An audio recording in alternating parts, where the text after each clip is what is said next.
If you laugh, you think, and you cry, that's a full day. That's a heck of a day.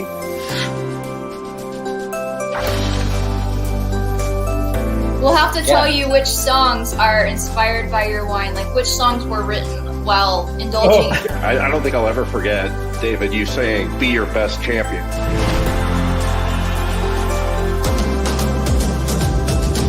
All right, let's have some fun. To next year.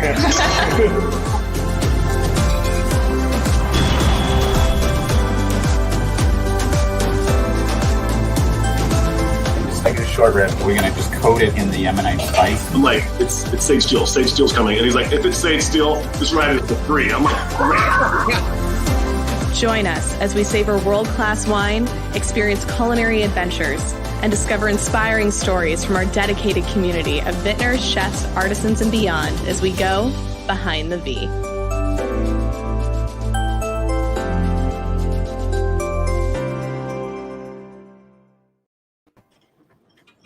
Hi, everyone, and welcome to Behind the V. Thank you for tuning in today as we go behind the vines live with some of Virginia's top winemakers. Be sure to say hello and drop any of your questions in the comments for us to answer live on the broadcast today.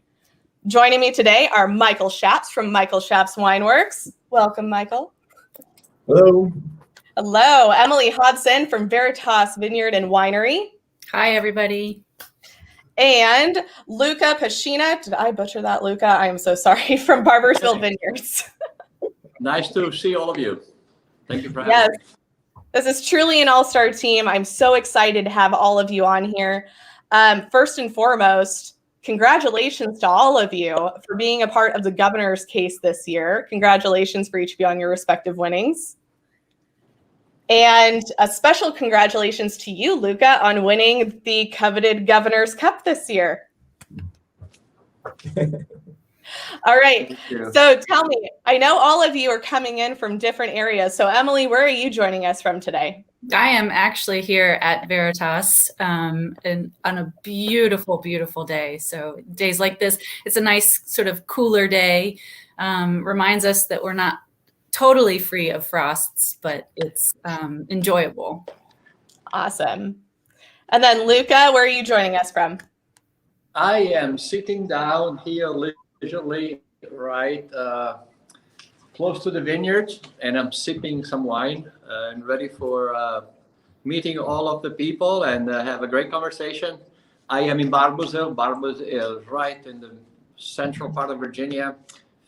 The vineyard is facing west toward we see all the Blue Ridge Mountain from here, so nice view. Oh, that's great. And then Michael, I can't wait to ask, where are you joining us from? I'm in Meursault, France, in our White Barrel Cave, which is just below the house here. And yeah, getting ready for a big day tomorrow, bottling 1,600 cases of wine at 6:30 in the morning. Oh my goodness. Yeah, in about 8 hours. All-star. Well, thank you so much for joining us, especially all the way from France. I think that's one of the things I love the most about just kind of what the pandemic and everything has done with having us virtual is that we can all come together and join one another virtually, literally across the world. So like I said, congratulations to each of you. Obviously, not only are you incredible supporters of the V Foundation, but also truly some of Virginia's top winemakers. I've really been excited to kind of check out Virginia and get a vibe from it, especially coming from the West Coast. And I will say your three names are the top ones that come up every single time I ask, who should I contact about Virginia wine? So obviously being part of the governor's case, I wanted to kind of talk about that first, if you guys could, especially for viewers that may not be familiar with the Governor's Cup and the importance of it in Virginia. So from a winemaker standpoint, if any of you guys can hop in on this, can you tell us the importance of the Governor's Cup and its importance to the Virginia wine industry? Don't everyone jump at once. Okay, well, I'll jump in. What I love about the Governor's Cup personally is that, it's the top 12 wines every year from the state.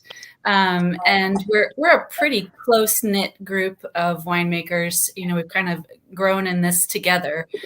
So we're pretty close to each of these wines. So in other competitions, you might not know, for example, the Octagon very well, but I know Luca's wine so specifically and Michael's wine so specifically that it's really fun to see which wines show best, which vintages are kind of showing off, and it's also fun to get together every year and get to taste through everything and share our experiences and where we stand. So it's kind of communal in a sense, but then it's also a good evaluation of how our wines are aging as a region, and to get to taste through some older vintages that are showing off. Definitely. I know that when I had the opportunity for the first time to attend the Governor's Cup was it 2020? Well, I think they did have it 2020 before everything shut down, didn't they? Or 2019? Mm-hmm. Yeah, okay. February of, I think the pandemic has messed with a lot of our timing, our timelines. Well, we lost a year. We all lost a year. Essentially, yeah. So I had the privilege of going. Annette Boyd had obviously invited Max and I to go. And I think it was so impressive to see, like you said, I think that specifically in Virginia, there's such a special community aspect to what you guys have out there. And that was one of the things that we primarily saw that evening, and just celebrating. I know this happens in other regions, but I just feel like there's some kind of unique quality there of celebrating one another and really just seeing, lifting one another up and seeing where everyone's at. So from a non-vintner standpoint, I can tell you that definitely resonated with me as well. Luca, Michael, next question. I'll pose it to you. I know you guys are gentlemen, letting Emily come in. What's your favorite part of the Governor's Cup event, whether it be the submission process, because I'm going to ask about that in a minute anyway, but what is your personal favorite part of the Governor's Cup? Well, I actually personally, it's a great team building event for our staff. It's an annual event for us that we take an afternoon off and the whole staff gets together. We have a tasting of all the possible wines that we could enter, and everyone looks forward to it, and we taste together, and everyone votes on whether the wine is worthy, and then we all take our bets on what's going to be a gold medal, who's favorites, and so it's a fun team building event for us. And then we have a big lunch afterwards and drink all the wine that's been opened. So it's I think for me that's the best part of the whole thing is the process that I have with my staff.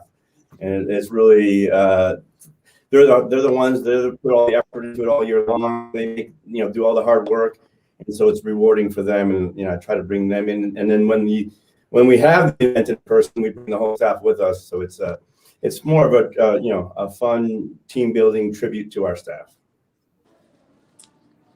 That's great. And that actually brings up a great question. Luca, Emily, how do you guys decide? One of the things with the submission process, that's the thing I'm not as familiar with. How do you decide which wine to actually submit that year? Well, in my case, has a lot to do with the intrinsic character of the wine. I am familiar with my wine more than anybody, likely, besides a couple of colleagues that are here on the estate with me. And the wine that won the Governor's Cup this year is a sweet wine. Last year didn't do as well. Was a bit younger. I wasn't disappointed. I was just a bit confused. That was not scored better. But again, it's a big pool of judges. Not big, but it's enough to have one that perhaps has a little bit of a different approach. So you always have to be ready for not getting what you want, or a validation of what you think. Nevertheless, I told my staff here, my team, I say I'm gonna resend that wine because I think it's, in my opinion, one of the best wine we ever produced in Virginia, and this time it just happened to be the case. But again, there is not always an assurance because there's always so many different variables when it comes to a tasting. And keep in mind, it's 500 and some wines, and so But for us, yes, it's really a lot of tasting, a lot of considering, and which one is worthy to enter. We never enter a wine just, hey, let's try to see if this does any good. That's, of course, not the case. That's great. Emily, how about you? Do you guys have a process on deciding which wine? We certainly do. And it's definitely one of my father and I's favorite times when we get to kind of go back through what we have available, because you have to have a good amount of it. So it's not like you can just choose a wine out of a hat. But I'll also say, as Luca said, my 17 Petit Verdot last year in the Governor's Cup didn't show very well at all. So I had to submit it again. So there's wines like that where you actually know when you make it, when you're in harvest in, September, October, and you're putting that wine together, you're like, yes, this is a contender. This is something I look forward to submitting and evaluating and watching how it ages. And so that's another part of the Governor's Cup is really staying in tune with the ageability and the value of age with Virginia wines and specific vintages throughout Virginia.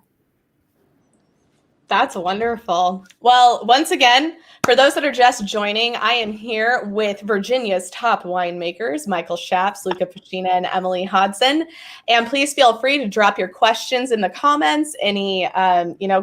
Feel free to say hello, and we'll answer some questions live here on the broadcast as well.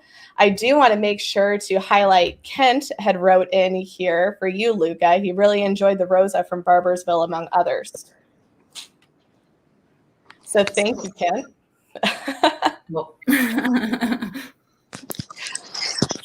You knocked Luca out of his seat with it. Yeah, I mean, the phone is acting up. Hold on. I love it. This is what I love about going live. It's great.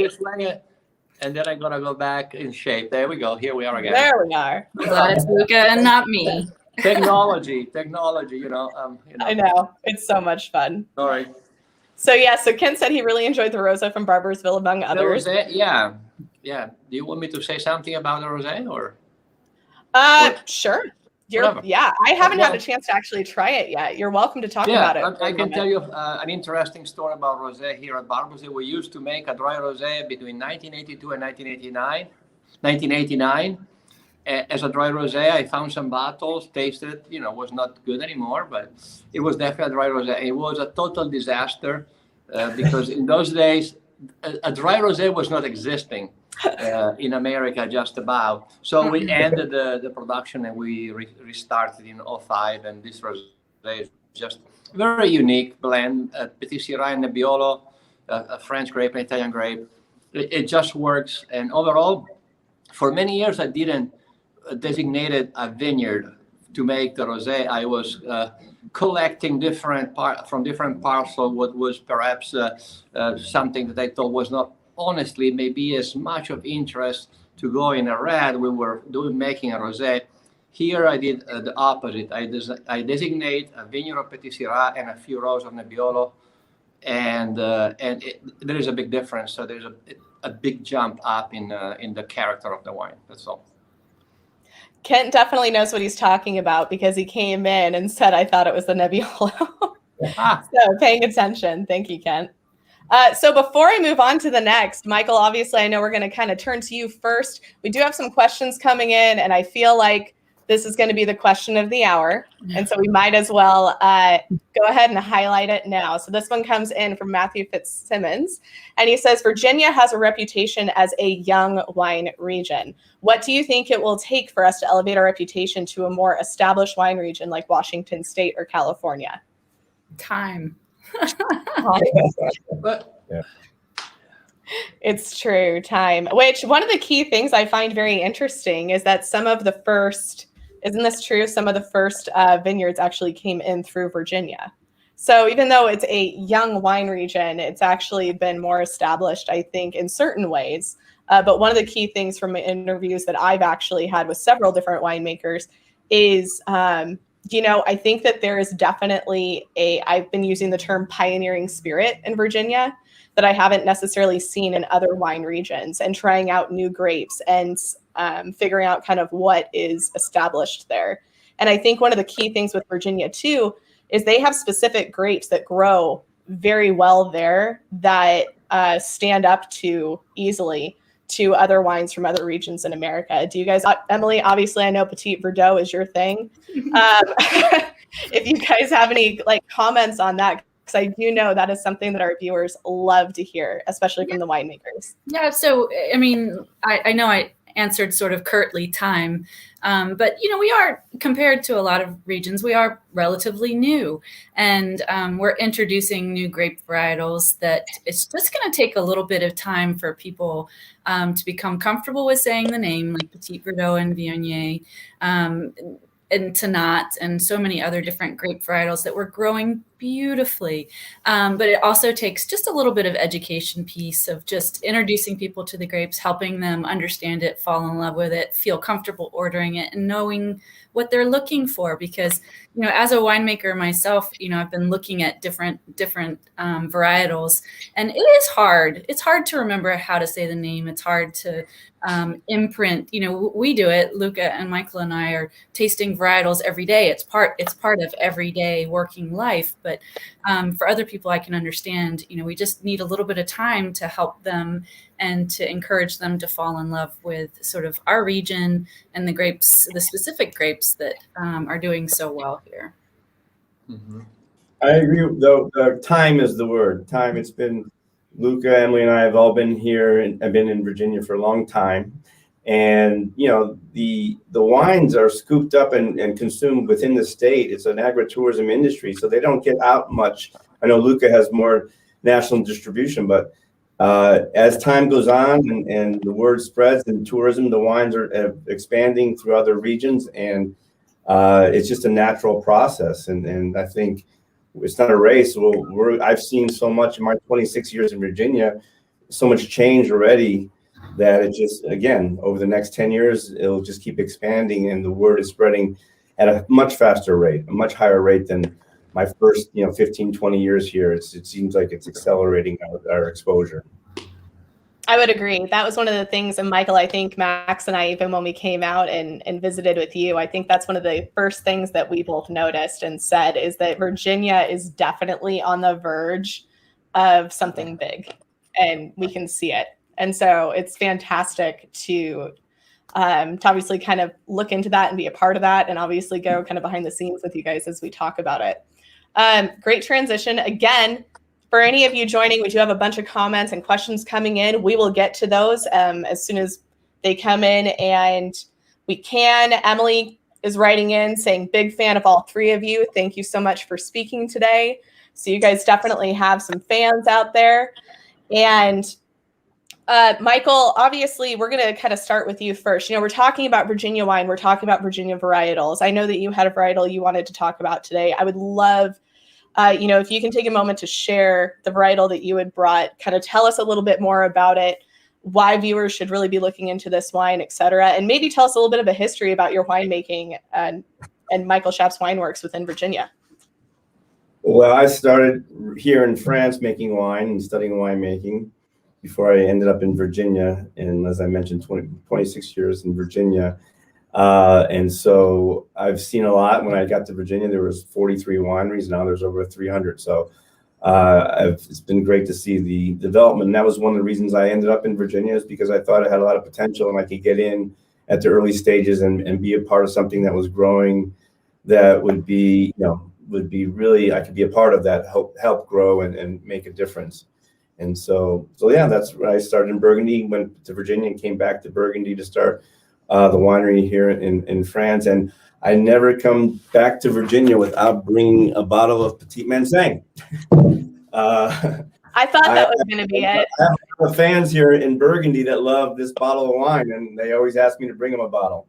And they're blown away by it. They this, and actually Cabernet Franc and Viognier my friends here just always want to know if I come over to make sure I bring a bottle of Virginia wine. So I wish one day, hopefully I can export enough to sell some here. But anyway, no, Petit Manseng is the variety that I'm really keen on. And I've been doing a varietal dry Petit Manseng since 2012. And it just, for our vineyard, our main vineyard at the Honolulu site in Gordonsville, it just does really well. It really is well suited for the Virginia climate and produces a dry wine that's big, rich, really intense fruit flavors, and is something, our style, that seems to be getting really well accepted, in Virginia, but also getting a lot of nice publicity outside of Virginia as well. So this is something that I'm really proud of, and a wine that I did a Zoom tasting with a group in California a few weeks ago who never had Petit Manseng, and it was amazing. They were just, so surprised by it. So this is our big surprise I like to bring to people and show people what we can do.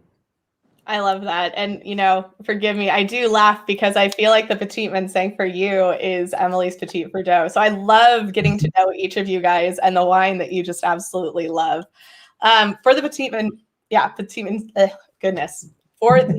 Manseng, what is, for anyone who's looking to kind of purchase this or try it out for the first time? I know a lot of viewers who may not be as into the wine industry or anything like that, they're going to ask questions like, what would you drink this with? What kind of food would you drink this with? Climate, what have you?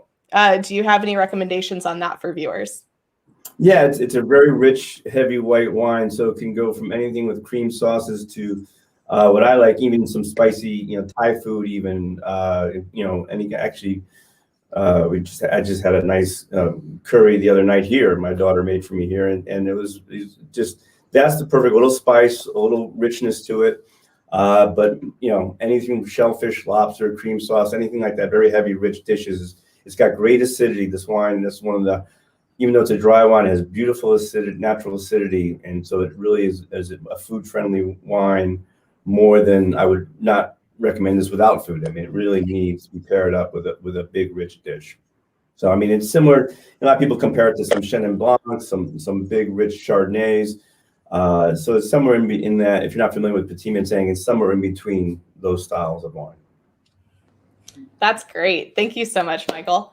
So a question just came in, which I think is so great. So we're just going to kind of go right into this. So Taylor is writing in asking, you're talking about introducing new varietals and Virginia being a newer region. How much does your position in the world between Europe and California influence your willingness to take risks, but also take inspiration from the old world? Luca. I mean, keep in mind that as of currently, in varieties that are genetically different. That's a lot. And just 30 years ago was just about 500. So there's still a lot that are coming up in the pipeline. You cannot grow them all. And for us here in Virginia, considering that actually we have quite a bit of microclimates and different soils, we have vineyard from 10 feet above sea level to some people growing Pinot Noir at 1,800 feet above sea level. So it's a big state, it's a multi-climates and soils. In my case, I honestly planted, in the early days I planted a few things just out of simple desire, not much logic to it, like Nebbiolo, Barbera, and Sangiovese. And not all of them end up producing world-class wines. One did, Nebbiolo. But later on, as you learn more the climate and the soil, you can pinpoint better your choices.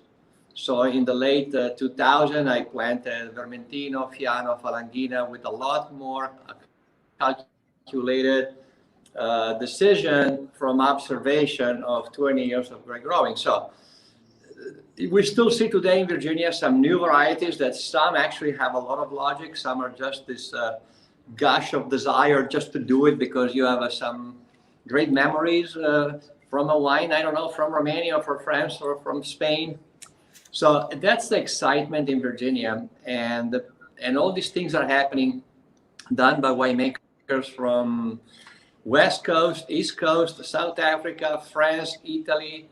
I don't know if we have somebody from Australia, but anyway, it's just beautiful. All these talents, all this enthusiasm is pouring in.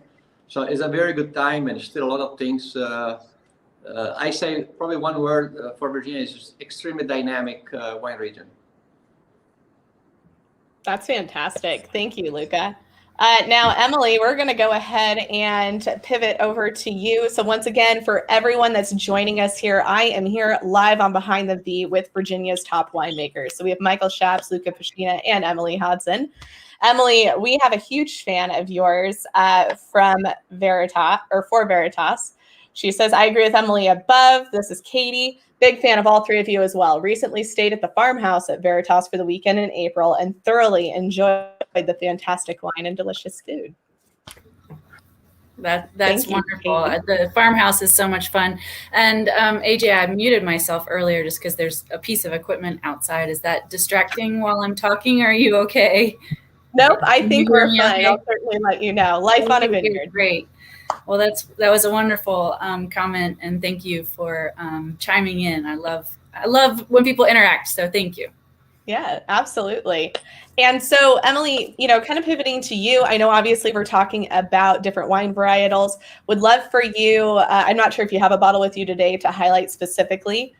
Awesome. If you could tell us a little bit about your varietal and highlighting that, and then also tell us a bit about yourself and the history. I know one of the things with Veritas that I love is it's a family operation, and it's very clear in everything you see at Veritas. And obviously you guys have been a supporter of the V Foundation from our start of Virginia Vine in that region. So would love to hear a bit of your history on the winery and your Petit Verdot. Yeah, so my family moved to Afton, Virginia, which is right in the center of Virginia. I'm gonna say it, but nestled in the Blue Ridge Mountains. But we are right up against the Blue Ridge Mountains and Afton Mountain Gap.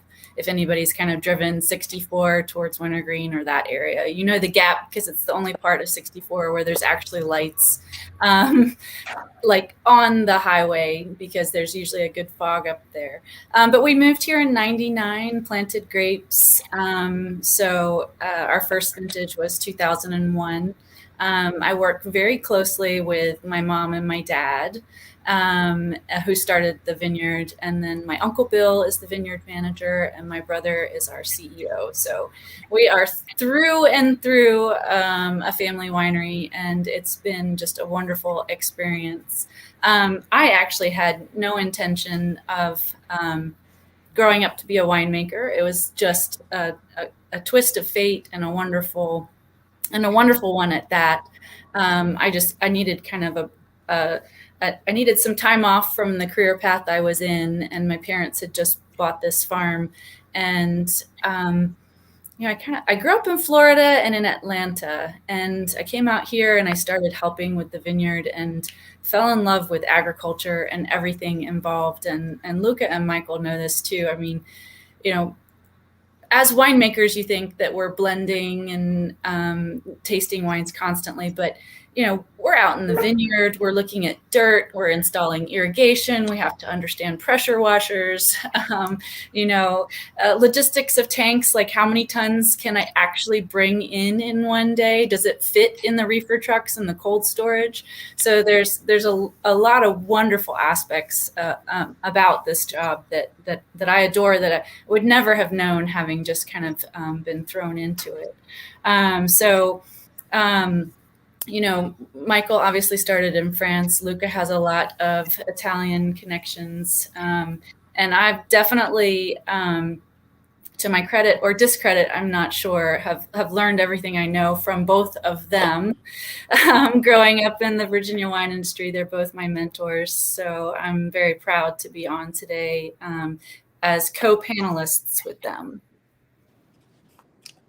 I love that so much. And again, I think, Emily, what you just said too, you truly, when you speak the spirit of Virginia winemaking, if that makes sense. You really do. And so even being able to talk about, having mentors before you, I think that that's one of the things I love so much about what I've discovered in the Virginia wine industry.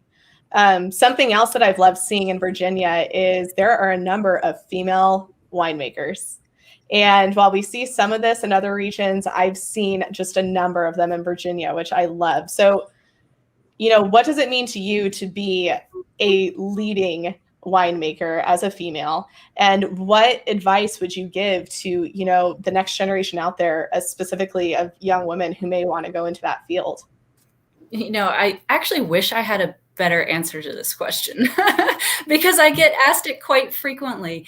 But I think you alluded to it, which is there are probably a higher percentage of female winemakers in Virginia compared to other regions. But growing up in the Virginia wine culture, with mentors like Luca and Michael, with the collaboration and the aspect of everybody kind of helping each other and growing this industry. I've always felt very included. I've never sort of had any sense of what you're asking, like what does it feel like to be a female winemaker in Virginia? I don't know, actually, because everybody has just, we're a giant team here in Virginia. We're learning, and as Luca said, and I wanted to chime in, but I felt like I was repeating myself. When he was telling the story of what he planted, what worked, what failed, where it worked, where it failed, the difference in elevation, throughout the Commonwealth, the difference in soils on my own farm,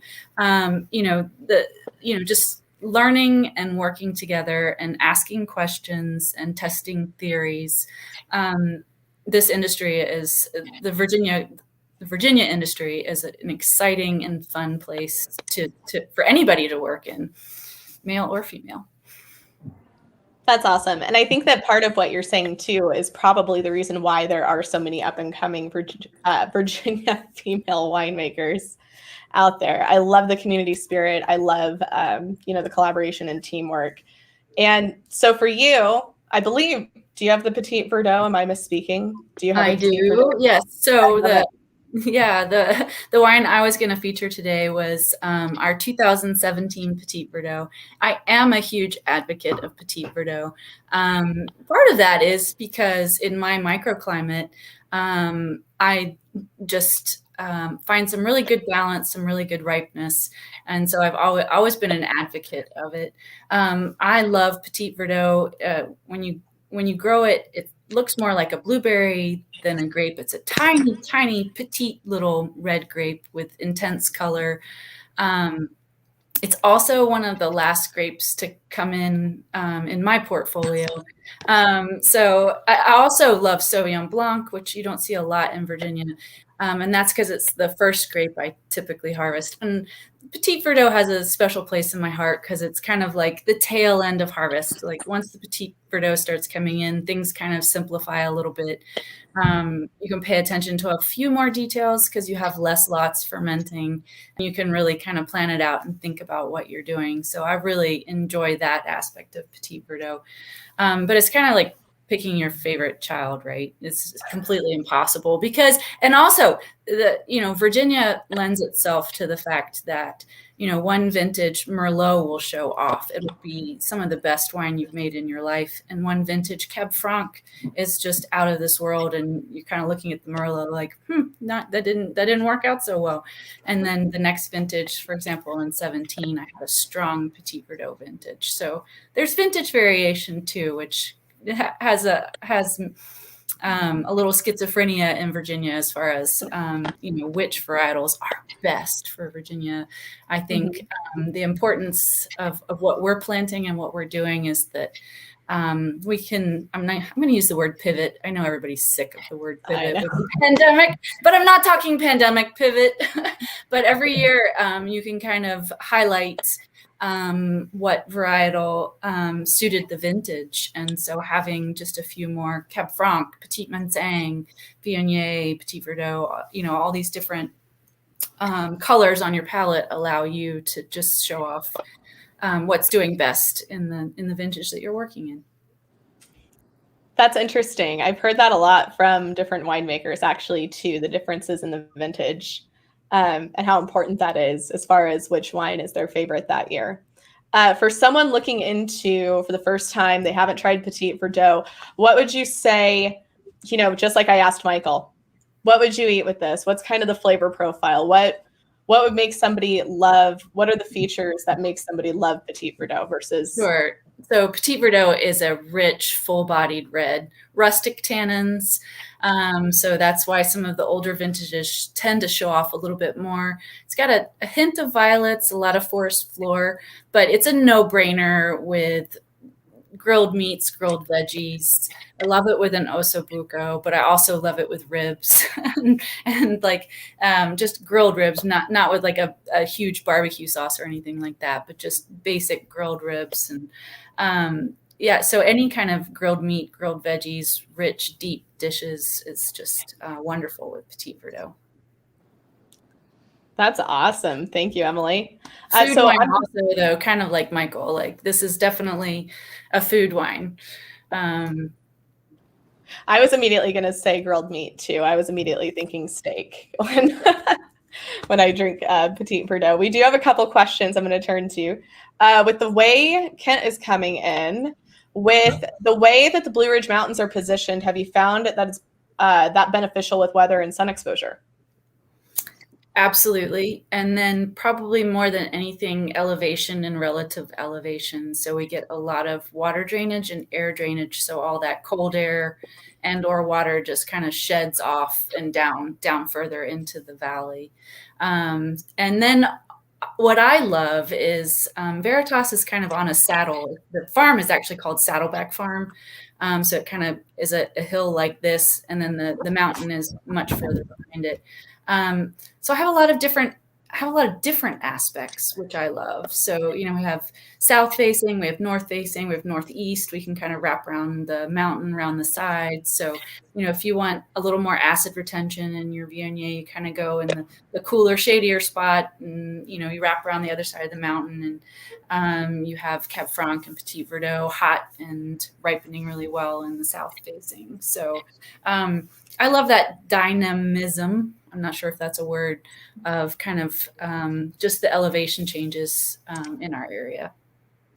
And I think that kind of plays into, I could be wrong, but I think that actually plays into an answer into our next question here, which is coming in from Jamie. She says, what would you say is the greatest draw for Virginia versus California or Washington for someone desiring to start a vineyard?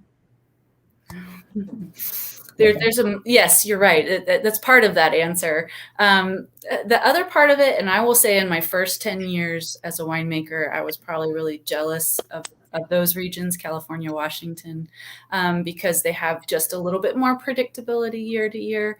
But I've grown to absolutely adore the changes in vintages, the change in the story, to being able to tell the story of 2010 where we had a drought and we harvested everything in 2 weeks. It's not a real story, but it's what it felt like. It felt like we harvested everything in 2 weeks.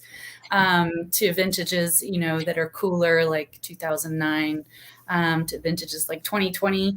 We'll never forget the 2020 vintage and our frost in May. So that's a part of winemaking that I didn't think that I would love, that I've grown to love a lot here in Virginia, is just the story and the changes. That's great. And then Michael, I saw you smiling up there. I feel like you have part of an answer to this too. Putting you on the spot. Yeah, no, there's plenty of challenges in Virginia there, but as a winemaker, grape grower, you know, it makes you stronger. It's more old world, as Luca probably knows too. I mean, the challenges we face are more traditional challenges of cold, of heat, of rain. Every year is very memorable. I can go back in all my vintages and be able to, you know, talk about the weather we had that vintage and how every year is different. Every year is very different. And the wines, you know, reflect the growing season so much. It's very similar to what I experienced here in Burgundy as well. Very similar. So it's more traditional than anything. And so, you know, you have to be up for the challenges, but it makes you a stronger and better winemaker and really makes you more successful having those challenges. That's great. Thank you, Michael. All right. So for everyone who may just be joining us, I am here with the top Virginia winemakers, Michael Shaps, Luca Pashina, and Emily Hodson. Luca, we're going to turn our focus over to you. I know that you've already answered a lot of my questions in regards to your history in winemaking. Obviously, we know you're coming from Italy. I would love to hear more about your thoughts on that and then coming into Virginia and winemaking in Virginia, but also want to take some time for you to highlight your vintage. I believe, do you have is it Tuxedo? Am I saying that correctly? Yes, we can. I will lead my conversation to the Pasito as we go. The winner of, I chose that since it's the winner of this year Governor's Cup. I thought was appropriate, although it's not my favorite wine I make here. My favorite wine is Nebbiolo, which is an Italian red grape. That's good to know. But that's where I come from. I grew up in a family of winemakers. My father, my uncle, my brother. My grandfather was not officially a winemaker, meaning went to winemaking school like we did, but he had a farm. He retired early. He was with the army, and then he had a farm. He was making his own wine. Actually, was quite good at it. So I grew up into it, and then at age 14, I made with the guidance of my father, which took me with him to work. I made my first wine, which was actually Nebbiolo. And he told me what to do. I pretty much did it on my own, and I loved it, and that stirred more interest to go to winemaking school. Graduated. I then from 1981 to 1990, when I came here, I worked a bit all over Italy. I spent some time in the Penedès in Spain. I did 6 months in Napa Valley, 6 months in upstate New York, back to Italy, 2 years in Switzerland. I moved a lot. Bottom line, in my late 20s, my desire was to really work for a small estate that was focusing on quality from the vineyard to the bottle. I sent out a bunch of letters all over Europe. I spoke decent French, Spanish, English, Italian. But the first one to reply was an Italian family, the Zling family, that asked me to consult them for 2 months in Virginia in the vintage 1990. And I stayed. I can go on for 15 minutes, as you can tell. But I basically went back and I told them what, in my opinion, were things that needed to happen. They liked it. They asked me, would you like to go back and take care of those things? I said, absolutely. 3 days later, I was here. And here I am. I'm an American. I'm married. I have 2 boys, 26, 24. Maria is 15. And I just love what I do. And from 40 some acre of vineyard, we're 180 acres. And so among the many wines and varieties that we introduced through the years, some we discontinued, some actually were increasing more acreage. Actually, we're reducing the number of grapes we grow and expanding the acreage in those that produce more consistency. And some of them are the one that they mentioned, of course, plus a couple more. The Pasito is really a unique wine because it's an example how we think. We say that, we have an old soul in a way of what traditionalists when it comes to approach to winemaking technique and so on. But we have a new heart. A new heart means we know how to rejuvenate our heart and our desire to do new things. New things are not big. The new things for us is, like Emily said, what should I plant in that slope? We have 900 acres here, a lot of different options. So the new soul, the new energy is always looking back to make changes. So we go through a lot of observation, tasting, evaluation. And the part that really makes us either make us humble or very impatient is the fact that we're not a brewery. Nothing against brewery, of course. We have 1 shot per year. We cannot make a batch every week. So you plant your vines, you wait 3 years, you get your first crop.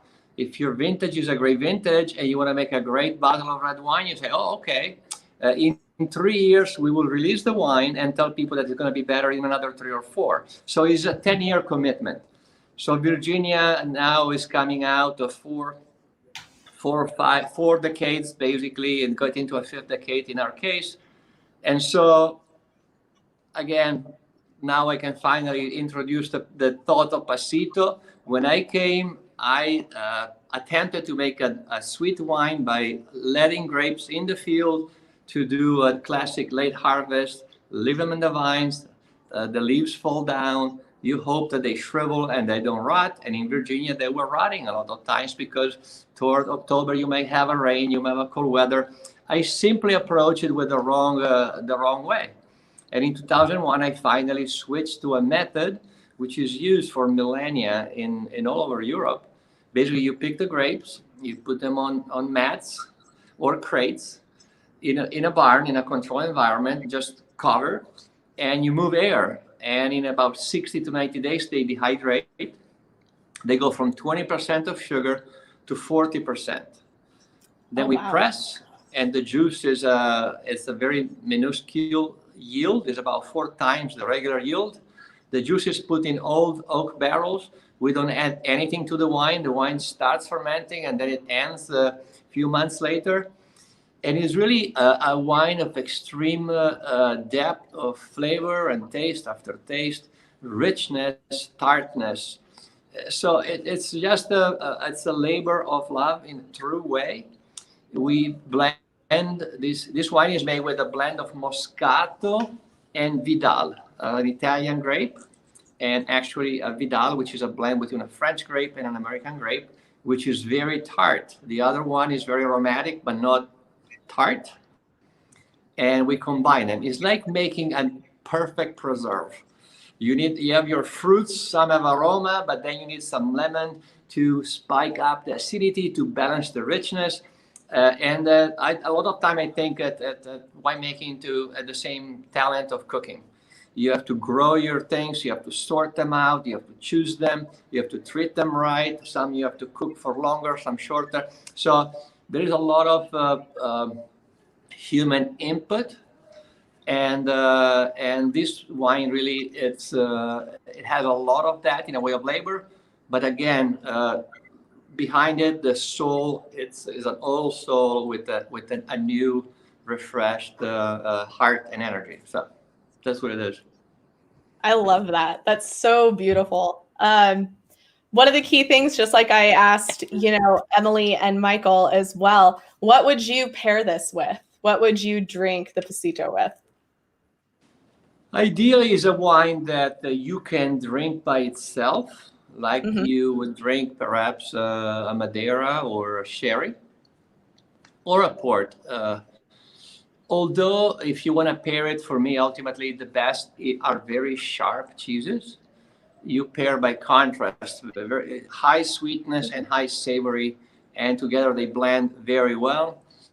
Although we have, through the years, also developed some dishes that are a bit more on the sweet side, that are fruit-based. And so a classic crostata, basically, it's similar to it's a very simple cake, but you have fruit in there. You have a lot of fruit, and then just before you serve, you can add just a spoon of very sweet gorgonzola. So you start with a sweet and tart already dish, and then you continue with the sweet and tart wine. So when you start to push it with the chocolate and things like that, I'm a bit adverse because I think it takes away from the beauty of the wine. But I've seen people drinking it like that, and that's fine. And I am not a big fan of pairings like with the foie gras, for example. Foie gras, I find it so rich, and to me, stacking richness over richness, it becomes too tiring for my palate. But some people have done that too. Thank you, Luke. Goodness, I feel like we have gotten so much information in such a short amount of time from you guys. This has been amazing. One of the things I definitely want to ask each of you, as we know, not only are you some of Virginia's top winemakers, but you're also such amazing supporters of the V Foundation, and that's kind of the purpose behind the V, is to really get into the stories behind our top supporters, the people that, most of our outward supporters may not see, who help us out with our signature events and their stories. So for each of you, feel free, any of you can kind of jump in on this. You know, I know that I'm pretty sure all of you have actually been there since the beginning of Virginia Vine. We've now been, I believe we just finished up our 6th year where we raised over $1 million, which is fantastic. And I know that you guys had some items in our auction that went super well. So thank you for that. You guys definitely contributed to that as well. What made you choose to support the V Foundation? So what makes you, how did you discover us? What kind of brought you to the V Foundation and deciding to support the V Foundation and our Virginia Vine event? Well, I was introduced by some people in the wine industry, actually. They talk very highly about the foundation, and the way it operates for me is very important. Not just the cause behind it, but is in how the modus operandi of the foundation, because not all of them are honestly efficient and honestly using the resources with great wit and respect for the cause itself. And so 2 people that commended to me to be involved were actually David King and Annette Boyd.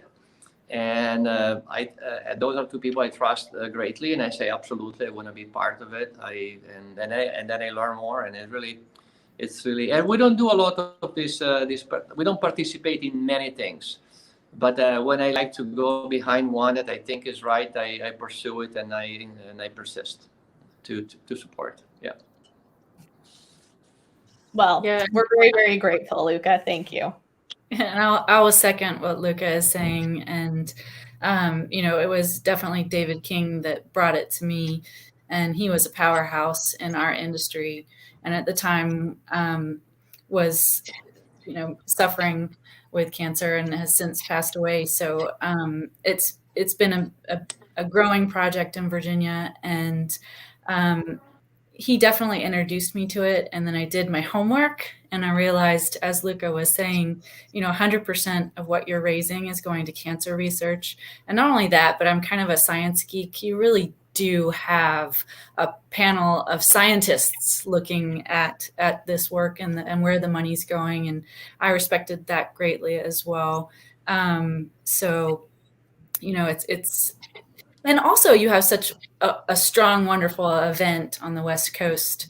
And we'd love to start that energy on the East Coast and really show off our wines and support something that's very valuable. Absolutely. For me, sorry, go ahead. No, I was saying, how about you? Oh, okay. No, for me, when the V Foundation came to Virginia, I was all in. I had been touched personally with a mom who passed away after a 10-year battle. So I was all excited to be able to participate in something, an organization that, you know, is so outstanding, and I'm excited that be part of the wine industry. It was a no-brainer for me to jump in and support you guys and be a part of it, and been a part of it since you started in Virginia. So looking forward to many more years of support as well. Yes, well, thank all of you. You know, it's definitely, each of you kind of touched on such great points in that. And one of the things that you can actually, I have to see if we're going to be airing and viewing this, but we now have our Voices for Victory Symposium. So Emily, I'm not sure if you knew this, but one of the great things that we've started doing in Virginia, that we started in Napa, is we have a cancer symposium with some of our doctors the morning of the event. And so it's public, it's open to everyone. So obviously when all of us can come back together in person, that's one of the key things that we love to promote. And what they do is this panel of doctors comes together from our scientific advisory committee, and they explain in lay terms what's happening with cancer research at that time and what advances they're coming up with, specifically kind of around whatever we're funding for that year. So this year it was immunotherapy research. And just like you said, that's one of the reasons why I love the V Foundation. I love the organization, is not only do 100% of donations go to cancer research, but we do have a top-notch panel of oncologists that are the top in their fields across the board that personally look at all of these grants and decide where that funding is going. And then, of course, the third aspect that I personally love about it, because it's part of my job. I love getting into the community and finding out the heart of the community and what the community needs, and, you know, discovering stories like like David King. I am so sad that I never got to meet him, but I feel like I have, because of his legacy within Virginia. And so discovering those stories and the inspiration behind that as well. So for anybody who is interested in learning more about the V Foundation, you can either go to v.org/Virginia Vine if you'd like to find out about that event, or you can text Jimmy V to 888-908-9251 if you would like to donate. And again, 100% of all of those donations go directly to cancer research. And there we are. So once again, you guys, I know we're coming up to the top of the hour. If you're okay, we have a few more minutes. I would love to see if we have a couple more questions up here for you. They've been coming in like crazy. So let's see. Matthew Fitzsimmons came in again, and he says, what trends have the winemakers seen in Virginia wine consumption? Do they still see a lot of sweet wine lovers, or consumers moving more towards dry wines or other styles like Emily's Sparkling? Any thoughts? I don't have an answer to this question personally. I think it's still kind of across the board. So I don't know if I'm the only one that thinks that. I will say I do feel like, we are moving away from the sweet wine consumer. That's also part of the fact that we have so many strong wineries creating so many high quality, high level wines that you're drawn to them, right? So whether it's a sparkling, whether it's a big red, whether it's a pasito, they're just beautiful wines. And so, you might start sweet, but, and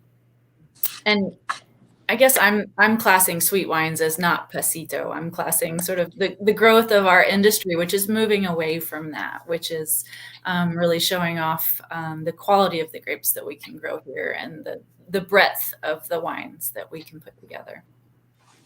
Absolutely. One of the other things, so I love this being an ending question, and it might put you guys on the spot, but I like it.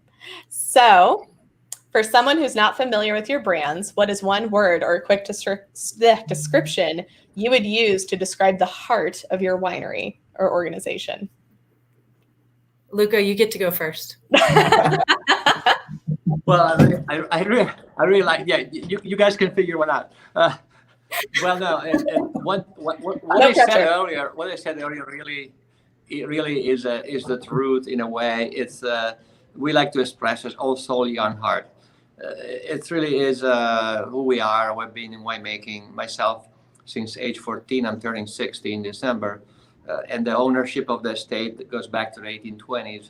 So that's about us. It's about tradition, but also innovation and a young spirit, and the young heart. And so it's dynamic, but very anchored to the ground and to the land. Yeah. And then it took Luca talking to inspire me. Thank you, Luca. We all knew it was going to happen. It popped in my head as he was talking about heart. We're Veritas, we're truth, right? We're true to the soils, true to the roots, to our roots, true to Virginia, true to what we can do with what we have. And so that's where I would kind of land with that, would be just Veritas, truth. I love that. How about you, Michael?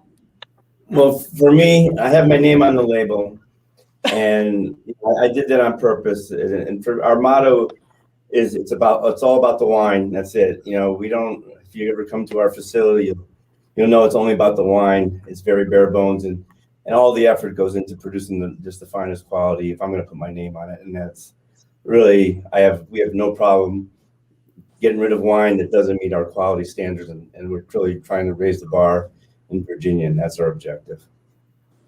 Oh, that's awesome. I love all our answers.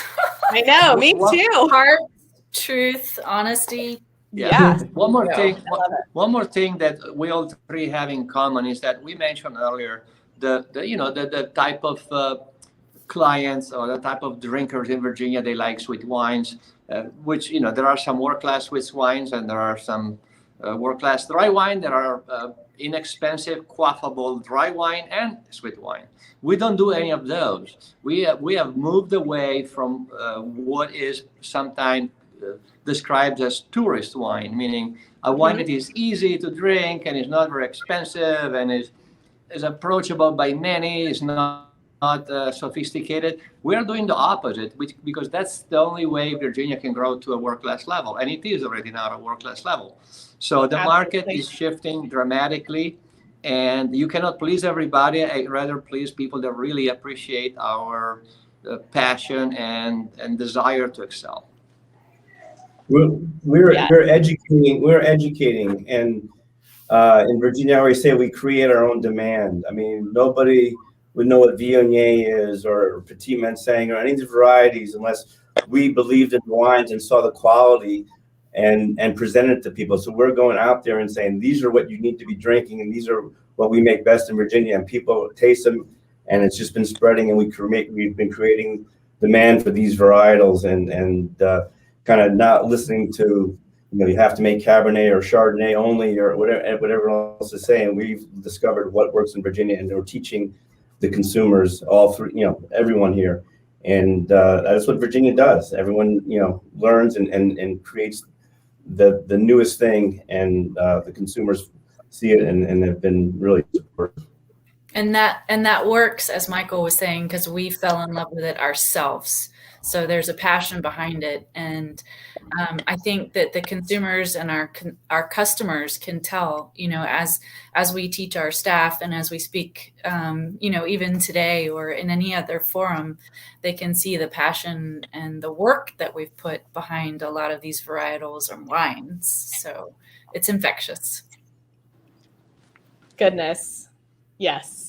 I am going to be bold enough to say, one of the things, like I say, we're coming up on the end of our hour. There has been so much information for our viewers in just this 1 hour, but I feel like there is so much more. And just like, Michael, you actually really, I've been inspired throughout the last probably 15 to 20 minutes, but when you hit the nail on the head and saying educating the consumers, I'm going to go out on a limb and say that I think this is going to turn into more of a Vintner series. And I'm looking forward to finally getting back out into Virginia. Would love to meet with each of you to where we can go more in depth into each of the varietals and talking more about Virginia wine and educating consumers in that. Because I find it, just like you said, Emily, you guys fell in love with it. I came from the West Coast and I completely fell in love with it. And so I'm excited to share that with our viewers as well. So if you guys are open to it, I would love to continue that. And maybe we'll look for some future Behind the V episodes coming up perhaps in the fall. And again, key thing for those that are joining, obviously I'm here with Michael Shaps, Luca Pacina, Emily Hodgson, all-star winemakers from Virginia. And I'm so incredibly grateful to have all three of you on here today. For those that want to find out more about Behind the V, find out more about the wineries, we'll have that information posted. And obviously you can follow Behind the V on our YouTube and Facebook and Instagram. So it's at behind.the.v.